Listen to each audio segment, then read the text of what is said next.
بسم اللہ الرحمن الرحیم۔ فرمان مصطفیٰ صلی اللہ علیہ وسلم سرسبز و شاداب رہے۔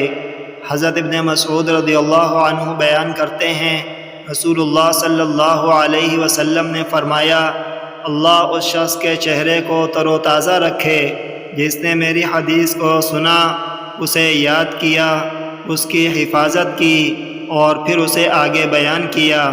بسا اوقات اہل علم فقیہ نہیں ہوتے اور بسا اوقات فقیہ اپنے سے زیادہ فقیہ تک بات پہنچا دیتا ہے۔ 3 خصلتیں ایسی ہیں جن کے بارے میں مسلمان کا دل خیانت نہیں کرتا۔ عمل خالص اللہ کی رضا کے لیے ہو، مسلمانوں کے لیے خیرخواہی ہو اور ان کی جماعت کے ساتھ لگے رہنا، کیونکہ ان کی دعوت انہیں سب طرف سے گھیر لے گی، یعنی حفاظت کرے گی۔